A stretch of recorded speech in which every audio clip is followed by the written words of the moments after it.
editorial control is in the hands of Hamas in Gaza. It's that simple. That's the starting point that we have to understand. Um, we there are thousands of what they call journalists in Gaza. Anyone with a camera becomes a journalist in Gaza. But over the last 16 months, not a single one of them has ever transmitted anything that Hamas wouldn't want them to. We haven't seen any pictures of tunnels or hostages or fighters or rockets, nothing. Which means that the only thing that gets out is what Hamas wants to get out. And this is a mistake. So it's not really picking on, saying, Sky News or BBC or CNN or whoever. If there is a failure to understand that, there will be a failure in reporting. I'm really thrilled to be joined by David Collier, who is a prominent investigative reporter into bias, corruption, and worse that is found among all kinds of institutions, from the media to activist organizations, which all claim to be benign and virtuous, or reporters of the truth in the case of media like BBC and Sky News. But he uncovers through his diligent research the most absurd and heinous bias and I would say complicity with people who seek destruction of Jews, Israel, the West. And I wanted to talk to David about some of the recent things he's uncovered. David, thank you so much for joining us. You've put out some reports recently about bias, complicity in the BBC and Sky News, two British media institutions that are respected worldwide.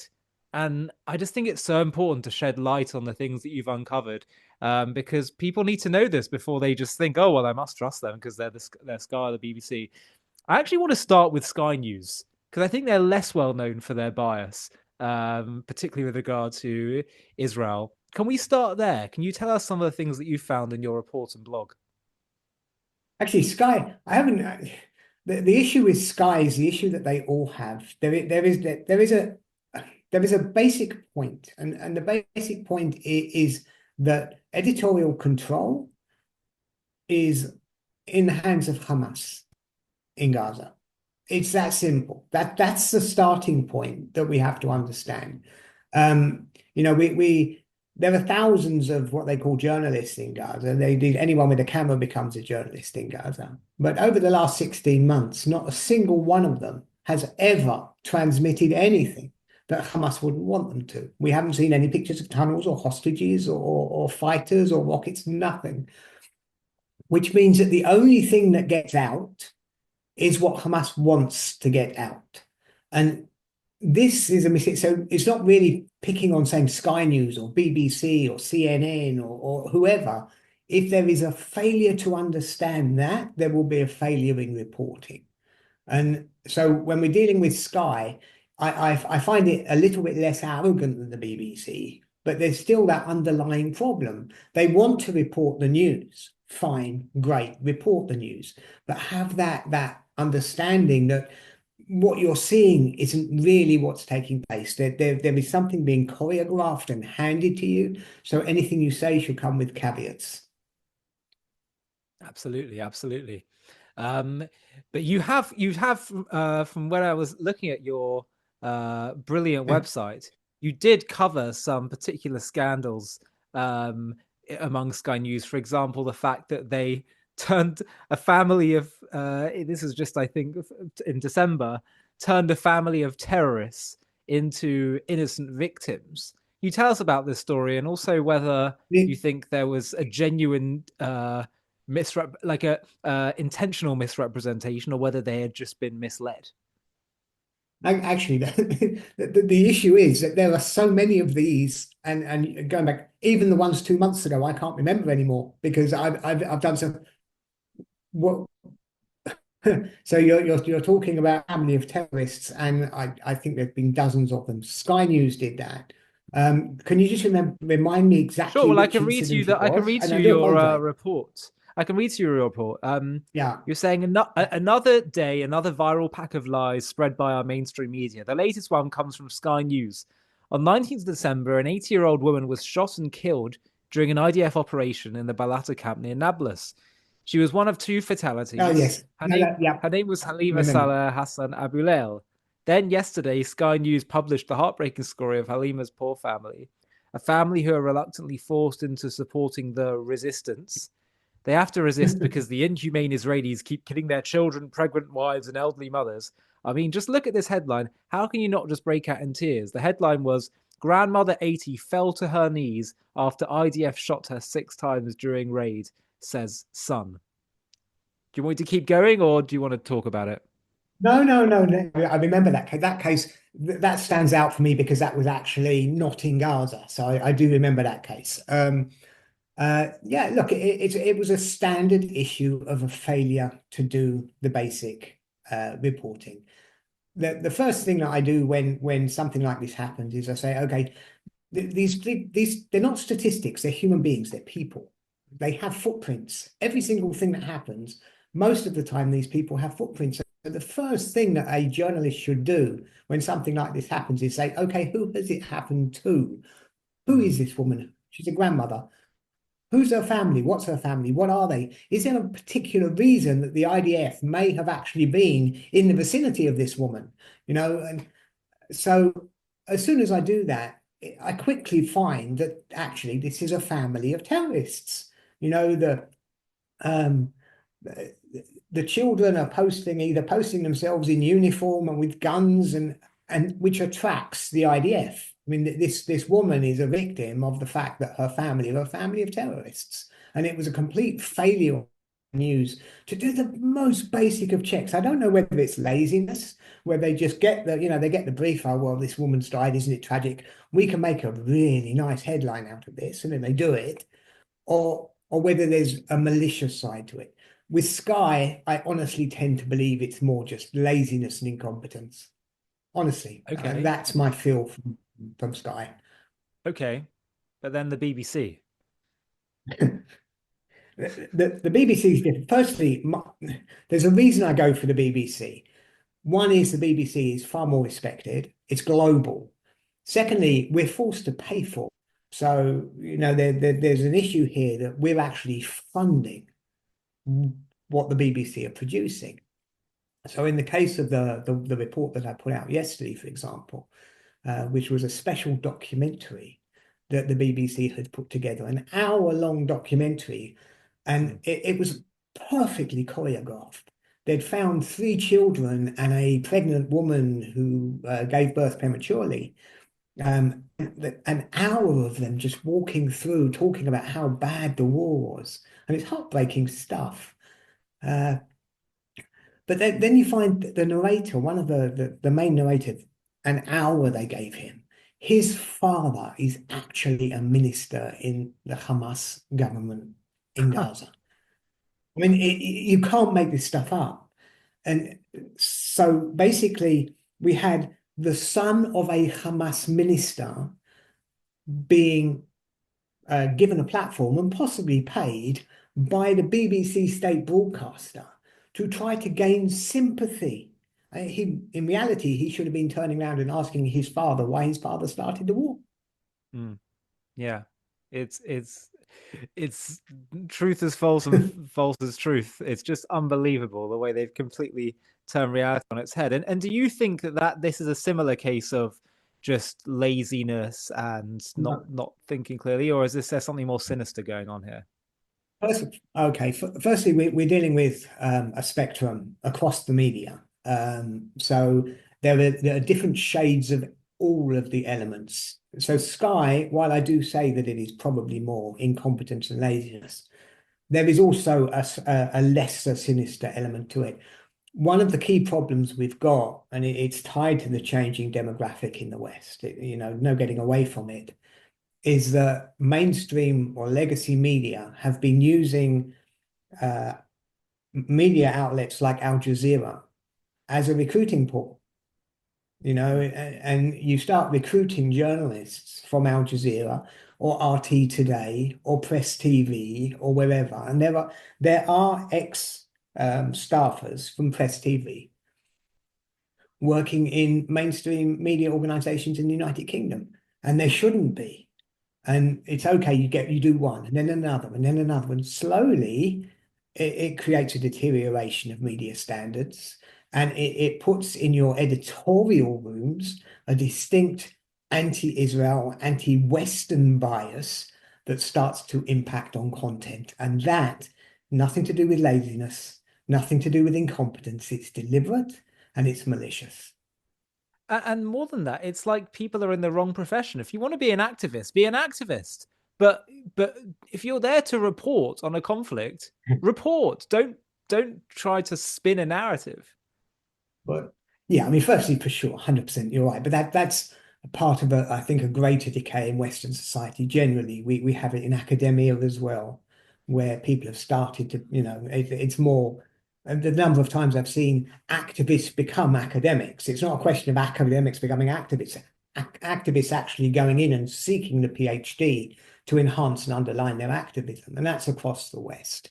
Obviously, this has taken place in media as well. And because of the advent of social media, everybody has a platform. So they don't just have the outlet of their byline in whichever outlet they're working for. They're also sitting there posting on X or Facebook or Instagram all day, every day. It creates activists, because they're not just working 9 to 5 anymore. They're actually pushing out their own material, pushing out their own thoughts. So everybody now is a political activist. Yeah, yeah. And let's talk about people who are actually activists. And in fairness, it's fair to describe they're allowed to be activists. Let's say outside of academia or journalists. You know, organizations, people, individuals like people like Owen Jones, activists, and organizations like the Palestine Solidarity Campaign and others, whom you talk about and study and report on. Do you think that there's been a qualitative shift since October 7th among these activists in terms of um, the anti-Semitism behind their hatred of Israel has become clearer now? In other words, they there's almost like they feel more at liberty to be open about this than they were in the past. And if so, what do you put that down to? Right, we're getting into societal. I mean, something the focus really of my research has been seeing the damage that social media is doing to society generally, and I think we're a generation away from understanding actually how much damage social media has done. Mm, Um, I have the advantage that I spend a lot of my time in social media on the other side of the fence. I don't really use Facebook much. I go on X, basically just to post my research. It's like a little playground for me. I spend most of my time in alternative personas, like fake accounts, because I need these fake accounts to investigate what's going on the other side. So I see it's a self-radicalization tool, social media. Um, People go in, they create. We talk about echo chambers, but we all almost mention it flippantly. We don't actually realize that we're radicalizing within the bubble because it's ever shrinking. We block people that we don't agree with. It reinforces our behavior because everybody that we're actually in contact with agrees explicitly with what we're doing. We're narrowing. Um, when it comes to our side, I'm not overly concerned because basically the truth is pretty much on our side. We're in the force of good, basically. On the other side of the fence, it is really toxic because it's getting increasingly worse. And obviously, since October the 7th, the situation's just fallen off a cliff. I don't yeah, think Owen Jones even understands where he is now. I think he has gone so far down that rabbit hole. I think he'd be shocked if he was looking back 3 years ago at himself. I think he'd be shocked. Um, really. yeah, absolutely. It's got a lot worse. The other thing you have to remember as well, which is important when you're dealing with people like Owen, I think some of it, I don't want to put percentages to which side of it, some of it is he's chasing the money. Mm, It's that yeah, simple. He's chasing clicks. yeah. So it's so interesting that how much of seeming like ideological hatred and ever could be coming from places that you wouldn't expect. You know, money, social media, clicks. Um, so that's your sense that that's playing a massive role in all of this. Massive. Look, I mean, if I go on online and I post something that's pretty moderate, so yes, there's been a war and it's bad, and I'm pro-Israeli, but I understand the Palestinian side. That material just won't go anywhere. Yeah, You know, it's not rewarded. Yeah. it needs to pick a side, and it needs to be extreme, and it needs to, grab the headlines, and then you'll get your clicks, then Mm. you'll get your shares, which means that social media algorithms are actively working against people Mm. that would like to be moderate in their opinions, which is quite a Yeah. scary thing to consider. Yeah, yeah, that's interesting. And so would you say therefore, I suppose one kind of silver lining in all this is that maybe we can the hatred and vitriol against Israel may be somewhat exaggerated because of what is thrown in front of our faces online. That maybe there's a silver lining in this, that actually, you know, the average person is pretty non-invested or neutral or maybe even sympathetic to Israel. Well, see, I'm not the optimist here, Ollie. You sound far more optimistic than I do. Look. I mean, firstly, there's we have to the situation since October the 7th, as and we all know what happened on October the 7th. The situation has greatly improved from Israel's position. Mm, There's no doubt. I mean, I was living in Israel for 19 years, and we can look at any point in history that the threats have basically, the Gazan threat. We lived since 2006. Israel was basically held hostage by a radical terrorist group in Gaza, or the threat of Hezbollah. The fall of Syria has broken that chain. So there's a lot of good has come out of the Israeli actions. And it's all down to the fact that Israel acted and it did what it needed to do. mm. Um, so there's that for me is the silver line. Yeah, Uh, yeah, when you're talking about what's taking place in the West, sadly, when things happen in history, they don't happen because the majority want it. They happen because basically the vocal minority take control. So yeah, whilst I accept what you're saying, and yes, we can look at the majority and say, well, the majority aren't interested, and they wouldn't really, they'll when the conflict finishes, it will dissipate a little. I'm still concerned about the trajectories that we see, the societal trends in the West. yeah, yeah. Well, I suppose if I may uh, insist on my optimism, at the very least, if it is a vocal minority that causes change, then so too on our side we can find a vocal minority and hope to do the same as well. Absolutely, and we're not alone. No. Many of the battles that we face, we have allies, and it's Oh yeah, something I think that we should work on. Is the fact yeah, that sometimes this isn't the 1930s, and the geopolitical situation isn't the same. And now in a global world, we have many allies, and we yeah. should, you know, build those bridges. Absolutely, and I think that's a good note to end on. So, David does can be followed on Twitter, he or X as it's now referred to. You can get his reports on his website, david-collier.com. You can also support and donate to his fantastic journalism. David, thank you for all you do to shine a light on those who seek to undermine the Jewish people in Israel. It's greatly appreciated. Well, likewise, Ollie, look after yourself.